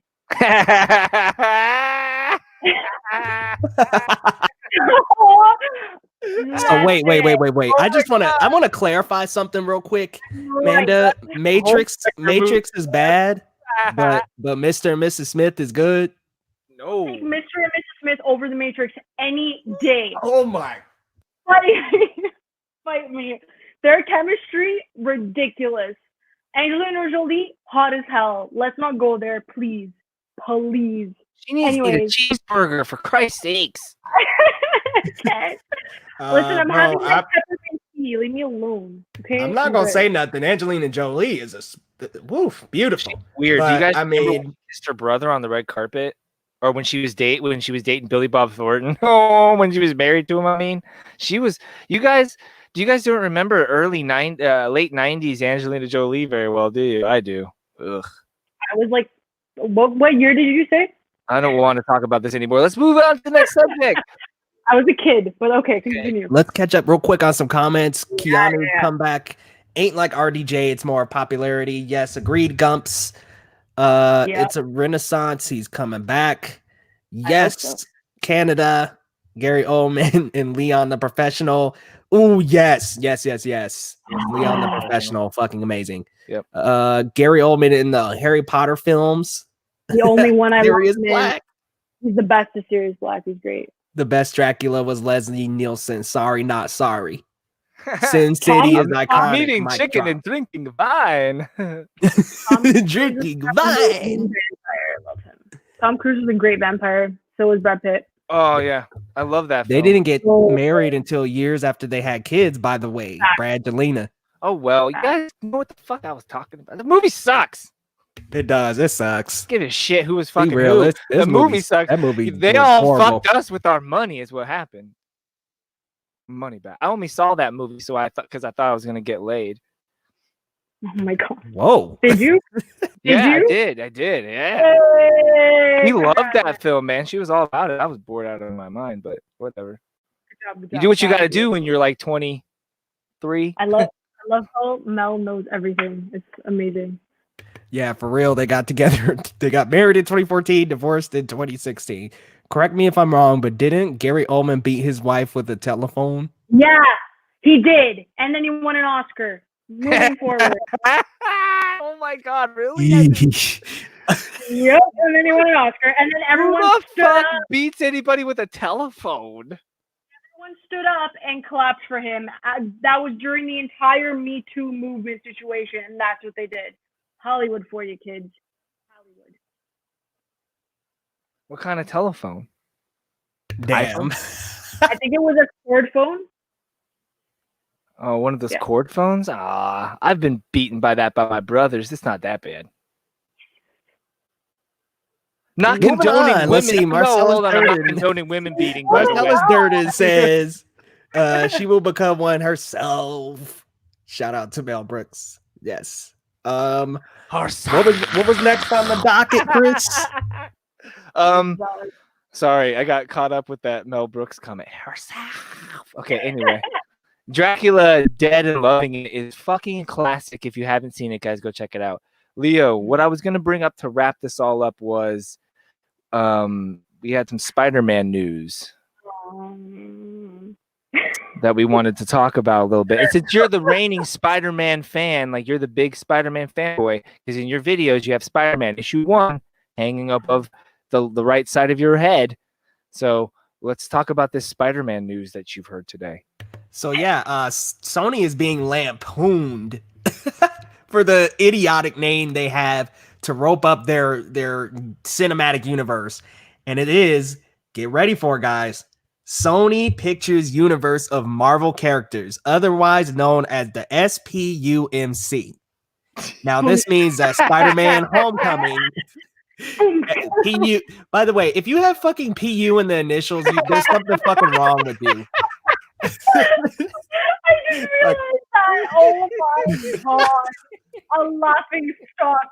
A tragedy. Oh my god. Oh my god, it's I'm so sorry, I lost it. So that means I can't that breathe. Spider-Man Homecoming, Far From Home, Venom, and Morbius are all a part under of the PU banner. Under the fucking PU. P fucking you. You fucking suck. PU. And Into the Spider-Verse. Poor guys. They don't deserve that. That means okay, hold on. Jared Leto deserves it because his Joker sucked. Yes. Oh my Back. god. Back. What the fuck was he thinking? Sucked. You know what? Honestly, looking at the Morbius trailer, he really suits Morbius more than he suited the Joker. Oh yeah, definitely. Looking at the comics and then now, he's Morbius. I'm actually really excited for Morbius for that reason. Me too. Like, I hated Jared Leto for a long time because of the Joker portrayal. I think he's overrated. Really, I do. As an actor, I think he did a really good job because... I'm sorry. Sorry, continue. Sorry. No. Cool. No, I think he's really... when he got the Oscar, I think, for Dallas Buyers Club, I believe. Yeah. Yes, And the movie I almost got sued over. Sorry, continue. Whoa. Whoa, you can't just throw that away. Right, you can't You just guys say, want to hear that story? yeah. Okay, so It's more I thought I interesting told than you where this, I was Chris. going with it. That's for damn sure. I thought I told you about this story. Okay, so I was a dirty little boy and went ahead and ripped that movie off of BitTorrent, and I watched it, and probably a week later, I got a letter in the mail from Comcast telling me that Voltage Pictures wanted to essentially sue me, and that they would settle out of the suit for like $2,800 or something like that. I didn't pay them a fucking penny. I said, okay, this doesn't seem. First of all, I was in big trouble with my parents because Dallas Buyers Club came out years ago, and I was still living with them. And we didn't do anything. Honestly, we just sat there. We didn't do shit. The Voltage Pictures lawyer called us and was like talking about it, and my mom was just like, oh, he's young, he just was stumbling upon some downloads, he doesn't mean to do anything. And I literally told the lawyer, I'm like, I'll pay him $17 for a movie ticket if that's what he wants.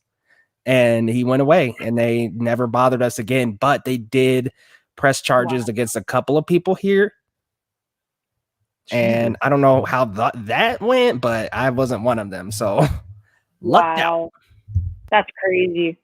Oh man, I've been pirating shit for a long time. I never even once came close to getting caught. That's not. I got caught, people. Damn. Oh, don't do it. Don't do it. Leo says no. Leo doesn't say if you no. want to watch Dallas Buyers, Leo says don't get caught. Don't get caught. Right. If you want to watch Dallas Buyers Club, you pay for that shit, okay? Like, but of all movies, Dallas Buyers Club. Right, like, that's what you get popped for. What you in here for? I know. I saw, not even in game. A movie? What movie, kid? Jesus. It's not even in game. Dallas Buyers Club. Like, oh my god, you would have been laughed out of your jail cell. It's like, let's get caught up. Go ahead. Sorry, guys. Let's get caught up real quick. Spaceballs, Blazing Saddles, producers. Wow. Mel Brooks, A+. Absolutely. I heard Spider-Man. Yes, sir, Gumps. Is Sony just trolling at this point? A satire on universe acronyms like they can't be serious. Seriously, PU? Spider-Man Into the Spider-Verse is the best Spider-Man movie of all time, but that name is so goddamn bad. I agree with the second half of your comment. The first half, debatable. Let's see. My god. Best Spider-Man will always be Tobey Maguire. Tom Holland's is great, but classic Tobey. Again, I'm just gonna nod my head and disagree on that one. Shout out to Andrew Garfield, the worst Peter Parker portrayal, but decent Spider-Man portrayal. Ooh, I just did not like his movies, man. I'm just gonna come out and say it. I just thought his movies were just absolutely garbage. Like, he was literally cruel to people in fucking his first movie as Spider-Man when he was hunting down. He was literally fucking mean to people. That Peter was not an asshole. Yeah, and he like got the robbers and stuff, and he was like slinging webs on their arms and ridiculing the guys. I'm like, this isn't really Spider-Man, dude. Like, I see where you're trying to get like quippy and jokey, but it's not really funny, bro. That's fucked up. He still has to be like soft and vulnerable at the same time, because like that's what I get from Peter, and like that's not what happened. No, a good combination of Peter is he's quippy and smart and intelligent and all that shit. Well, yeah, but when he's Spider-Man, he feels more free to say those quippy one-liners and be more outgoing. That's why you see when he's Spider-Man, he's like, "Hey, what's going on, everybody?" But it's Peter Parker. He's like, "Oh my god, MJ! Oh shit, it's fucking MJ! Oh shit!" Blah, blah, blah. Yeah, he's like a little more stressed. Yeah, but there was no contrast. That fucking Peter Parker was a dick. Spider-Man was a dick in his movies. Like, there you go. Yep, it's true. Yeah, I just wanted to see Spider-Man 4. Sorry. Forget the Amazing Spider-Man movies. I just wanted to see Spider-Man 4. I cry, and that's why I'm so excited for Venom 2. Oh my god, I'm so excited for Carnage. Whatever, I'm excited. Okay. We all got tricked at some point. LimeWire, yes, LimeWire. Shout out, F them. Tom Holland is the better Peter and Spider-Man. Yes, my friend. No, Toby, man. I'm sorry. No. Listen, Toby is a great older Spider-Man, but if we're talking original if we're talking original double P Spider-Man combo, I'm going with my boy Tom Holland. Like he does have the most. And what I didn't like about the Maguire series is they didn't dive enough into like Peter's like mind. They didn't really dive deep enough into like him actually making the web shooters and stuff like that. I know they had their organic web, but like the smart of Peter Parker didn't get explored enough in that series, in my opinion. But isn't that a different run though, or am I wrong? Like I'm not. Raimi's universe is completely original. Like he does borrow from comics, but he doesn't follow. He doesn't specifically say, "Okay, I'm following the Amazing Spider-Man." He just pulls from a bunch of different Amazing Spider-Man runs, but the organic web is his idea. Like all that is his stuff. Actually, the organic web was a leftover from James Cameron's pitch in 1990. Yeah, you're right. Oh, cool! I didn't know that either. Shoot, interesting. Woody Harrelson Carnage. Discuss. Yes. Gross. Oh my god, great actor. He's gonna kill that shit. Are you kidding? Woody Harrelson can do everything. He's gonna kill it. I feel it, man. I don't know. That wig was god awful, and I don't know. I don't see him doing justice to the Cletus cat. I don't have faith in the director of that film.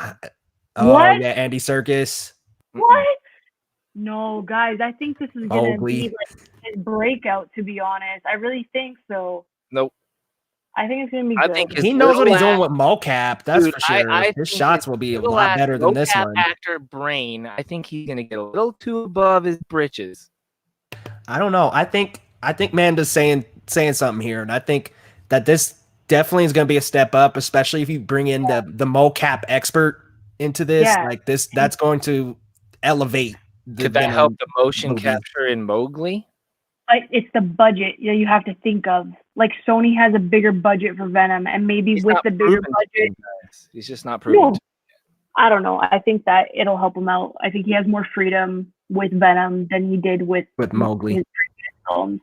He'll have more freedom, and he's working with like Tom Hardy. Like I think they're gonna work very well together. I think it's a really solid film. I'm telling you, it's gonna be good. Trust me. I agree with Manda. Venom 2 for days. AJ.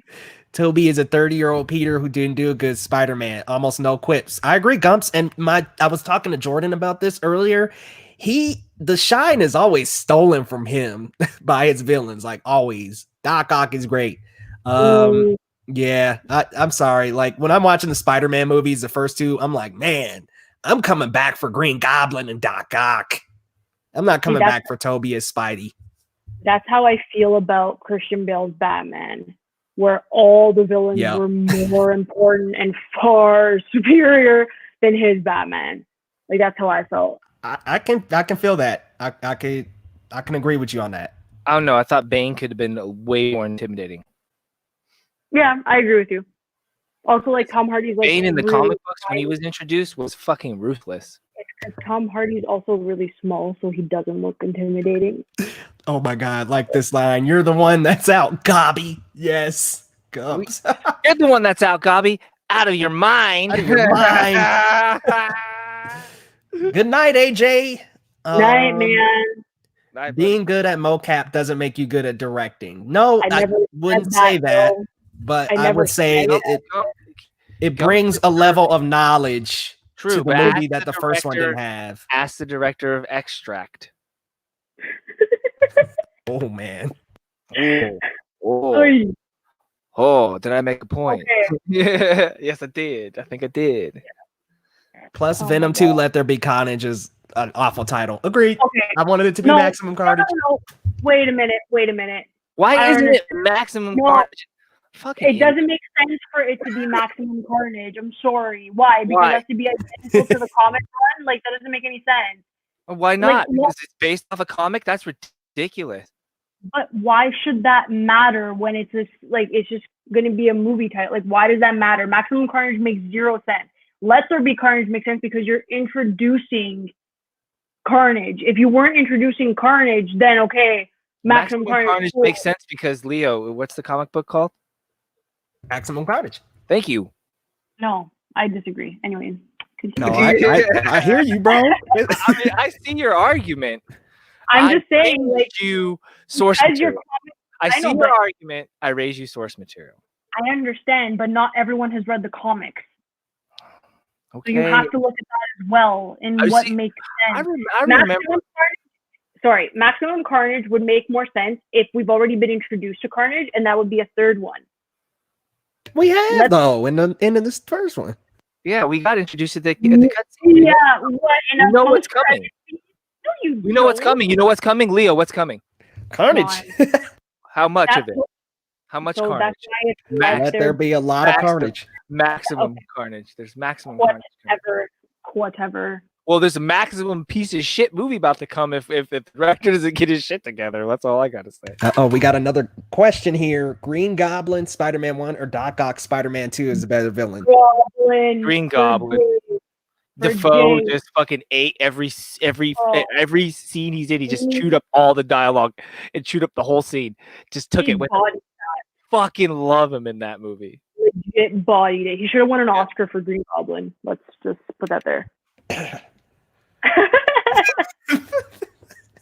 I'm going to weigh in as the outlier here and actually put my hand in for Alfred Molina as Doc Ock. He left a greater impression with me.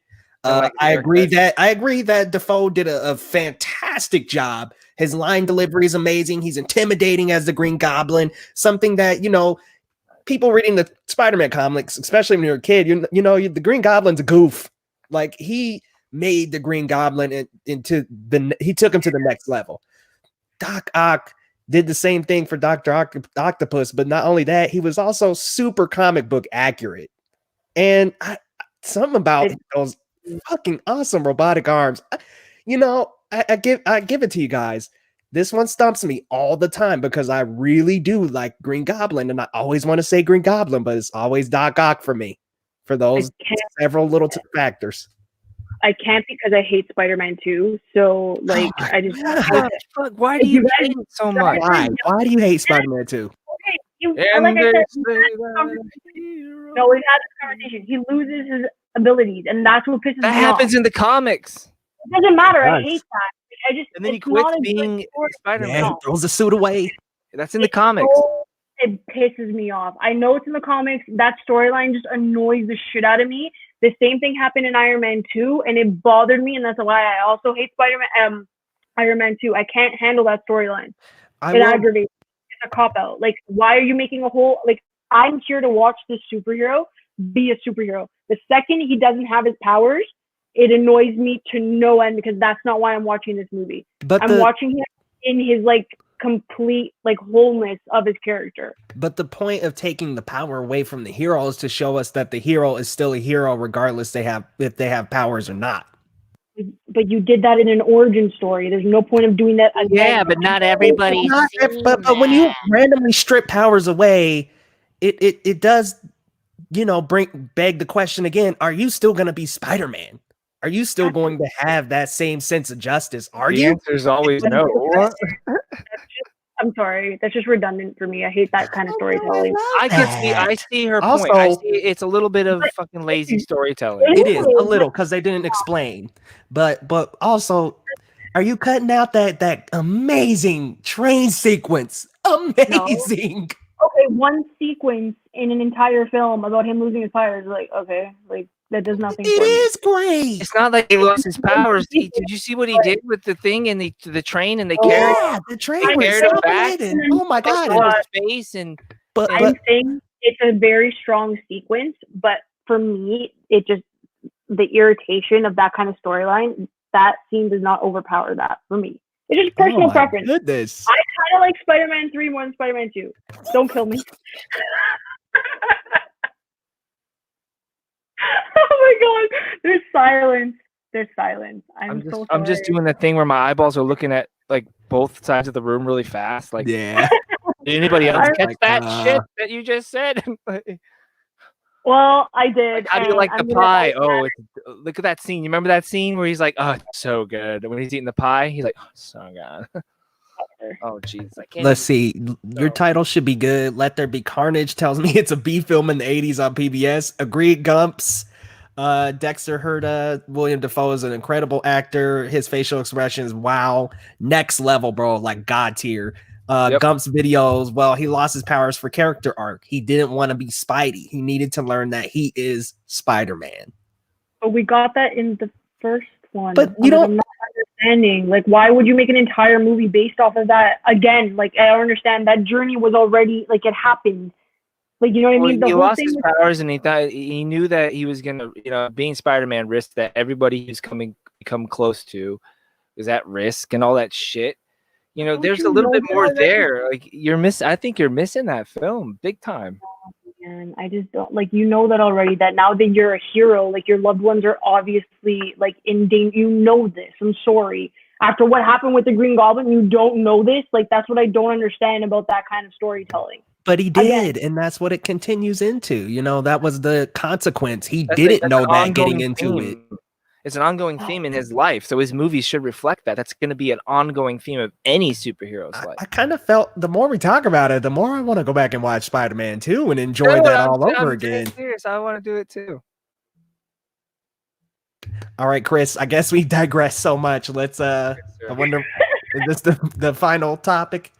That's all I had slated to talk about, guys. We can round it up for final thoughts on what we discussed today. Real quick. I just want to say the New Mutants images look amazing, and they need to release that as soon as possible. I need it now. Now. I need it like yesterday. Let me fix that. I need it like yesterday. Honestly. Demon Bear looks amazing, and the new villain, I think his name is Mr. Smiles or something. Mr. Smiley. Oh my God, what a creep. It looks fantastic. Like I'm actually really excited for it. I need it on VOD or DVD. I don't care how it gets into my eyeball. Doesn't know what the tone of this film is supposed to be. It's supposed to be like a horror film, essentially. It's a horror movie. Yeah, it's a horror movie. Speaking of Carnage, I hope we get the Carnage from the PSX game. Yes, please, in the 90s cartoon. The struggle between two worlds is a theme between Peter. Spidey 2 resembles that.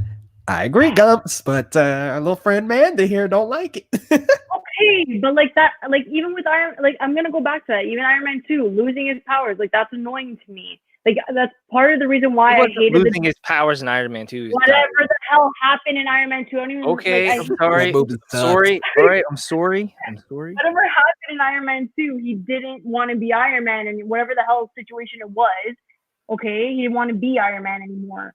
Right? That's what pisses me off. It's like, I understand, but at the same time, like, why would you put that in the story? Like, you're fighting with the Avengers, you're doing this, you're doing that. Like, come on. Like, you realistically know they're not going to stop being the hero. So what's the point of putting that in there? Because you don't have anything else to write. No, I think the point of putting it in there, two storylines, maybe trying to make the character more relatable to the audience. Agree. That's fine. Not saying that your points aren't valid and that it is bad, but I'm just trying to take their side just a little bit to try to figure out why they're doing it. That's all. I get what you're saying. I understand. Because like if you look at Captain America, he was always Cap. Like his trilogy is untouched. And it was always strong writing across. Yeah, but they had to get another fucking person in there with Cap strength in there to give him some conflict. And he did stop being Captain America. He did when he found Bucky and Bucky pulled his ass out. Remember, he did stop being Captain America when he went dark, the Dark Avengers or whatever the hell they were called. Marcellus Durden, I think she means Iron Man 3. I don't mean Iron Man 3. That was Iron Man 2 when he stopped. Iron Man 3 is when he finds out that he's like the mechanic of the suit, and like I thought that was brilliant, like writing. I thought that was fantastic. I thought it was great. That's like top 5 Marvel, to be honest. Whoa! All right. Yeah. All right. You gonna hate my MCU list. Oh, shit. I'm just saying. It's called wanting to be normal. It's character conflict, person versus self. Sometimes the end of the road isn't the point. It's the journey. I get it. I do. Amanda just does not like it. Right. I'm sorry. Like even like the Doctor Strange origin story, for example, did not give a shit Do not care. You want to be Sorcerer Supreme? Be Sorcerer Supreme. Okay, that's it. I want to see you at the peak of your power. Maybe it's like, honestly, maybe it's like superhero fatigue, but Doctor Strange was like crap for me. I couldn't sit through that movie for that reason. I could not. I've still never seen it. It's not worth it whatsoever. Oh, man, give it a go. It's the I really only like MCU film that I haven't seen. Oh man, check it out. I encourage at least checking that one out. I know Amanda's over here saying don't check it out, but you know, It's like Mr. Smith. It's like if you're watching Inception on acid and nothing makes sense. Like that's what it felt like for me. I will say the writing was kind of weak, but man, shit. The first time I watched Inception, nothing made sense to me in that fucking movie. I had to rewatch that. We'll have fun watching Doctor Strange. When I came out of Inception, I'm like, am I in a dream? Somebody tip me over. It was just I didn't like Doctor Strange, but for that reason, even Captain Marvel, like we had to wait for her to get to her powers, and I guess like I'm exhausted for that. That movie was awful. That movie's awful, but I'm saying like if you have the most powerful people and like you say that Doctor Strange's really powerful, Captain Marvel's really powerful, dude, I don't need an origin story. Just show me at this point. Like I don't care. If it has a strong story like Black Panther, then show me the origin, show me all of that. That's fine. But Doctor Strange and Captain Marvel do not have strong enough storylines to make a 2-hour movie out of it. That's all I'm saying. Agreed. Yeah. Agreed. Thanks, man. All right, shall we call it an evening? If you like. I think so. Any final thoughts, guys, of what we went over? What did we even talk about? So much. I mean, AMC, Spidey, HBO Max. So much. Film style over substance. Covered a lot. Okay, guys, I will say this, everyone. Return tomorrow probably around this time, around 7-ish. When did we say 6:30, 7? For Rise of Skywalker, guys. We are going to rip it apart. Yeah. I'm gonna kind of play the fan here. Oh, I'm gonna kind of come from the. I'm gonna kind of try to see it from the lens of people who like it. I'm gonna try. Chris and I are gonna have like Jaeger in our hands, and we're gonna be drinking while we. I'm gonna tell you right now. I'm gonna be drunk when she's running around in the forest or whatever the fuck she does in the beginning of the film. I'm wasted by then. I'm gonna be fucking hammered. Because that scene right there, just. That's all. I'm sorry. I can't. Okay, can you explain something to me? How come you can do whatever you want with the Force all of a sudden? How come you can like pull a lightsaber out at your back from the Force? Like what the fuck? What the actual fuck? The whole Star Wars universe is just whatever you want. It's like, how do you explain it? It's like a dream. It's like a dream. Anything you want, you just think about it and fucking it's possible. This is a preview of tomorrow night. Ridiculous.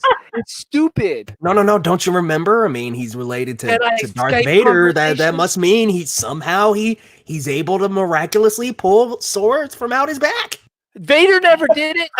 Vader was the most powerful Jedi. Trust me, I'm backing you up.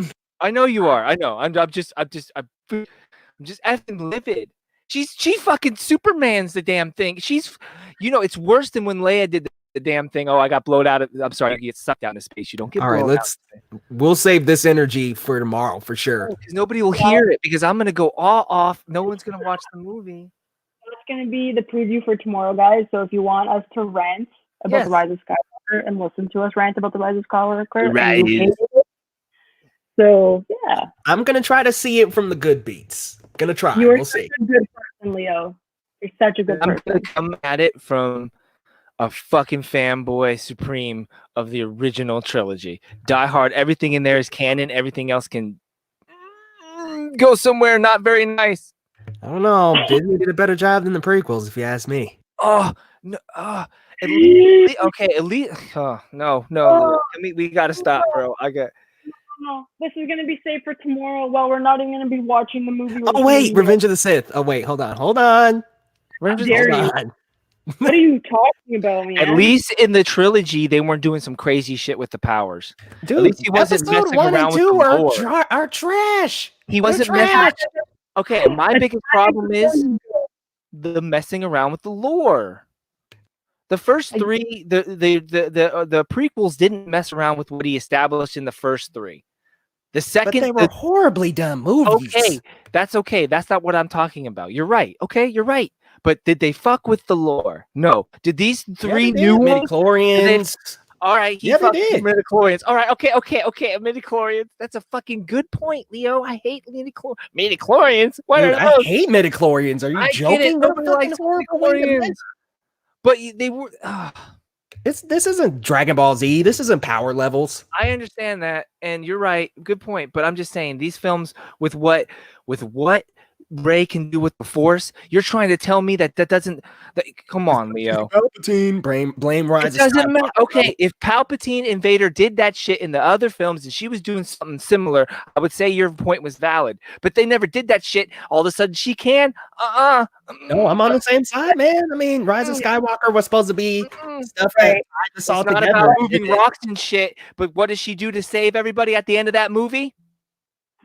She moved fucking rocks, Leo. Yeah, she did. Okay. Boulders. What the fuck? At the same time, I'm so Yeah, pissed. bad. there's No, so that took much, Star Wars from me. My heart breaks. but there's so much lore that like you can really play with anything.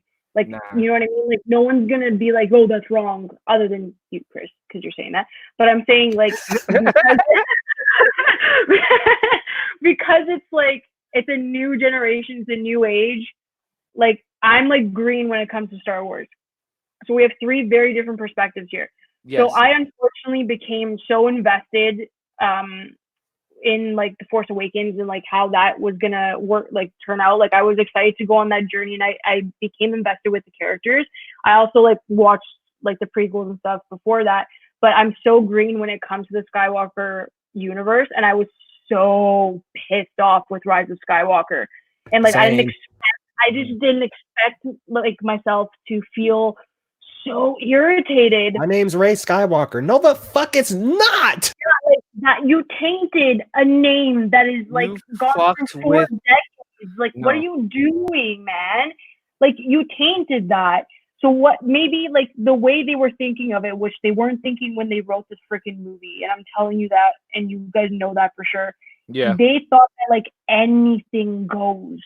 They thought that maybe if we conjured this up and like tried to make her cooler or something like that, and like made the Force look cooler, like they just tried to be innovative when you don't need to be innovative with the lore at this point because everyone already loves it. There's no point in doing something new. You just have to add some flair to it. You get what I'm saying? No, totally. These are amazing comments. We should definitely save this energy for tomorrow. Definitely. Yeah, you're right. Sorry. No, it's good. It's good. It's good. Yeah. I'm very passionate about my Star Wars. It's more to me than just the nostalgic things to it. Like what Lucas did was like filmmaking wise. That is one of the reasons. Spielberg, Lucas, Cameron, those were my directors growing up as a kid. Those are the films I watched that were cinematic to me and gave me this look upon things. And there's certain, I think the reason why I get so mad is because there's little technical things that you just can't argue that make the sequels not good, that are blatantly there. In the other films, even the sequels weren't like that. And it gets overlooked. And I think a lot of people, because it gets overlooked, because not a lot of people are looking at it from a lens of a filmmaking story structure, what makes the good movie, beginning, middle, and end, all that kind of stuff. You know what I'm saying? But Leo, I'll get more involved into that. That's where my passion comes from. I think there's huge problem. Like you cannot talk about fuel in the Star Wars universe out of nowhere because it was never brought up. It's that the Star Wars universe wasn't about these things, and the prequels, the sequels have made it about these things that were never there. So I get irritated with that. That's just my gripe, my major gripe. Oh shit, we lost Leo. Leo, you back? I'm sorry, man. Yeah, no, it's all good. My internet just disconnected, so unfortunately, it probably is going to be a good time to wrap it up. Yep. Yeah, for sure. I'm ranting. I'm sorry. Back tomorrow for the Rise of Skywalker, guys. We're going to do a watch along and tune in. Stay tuned, guys. See you tomorrow. All right, guys. Check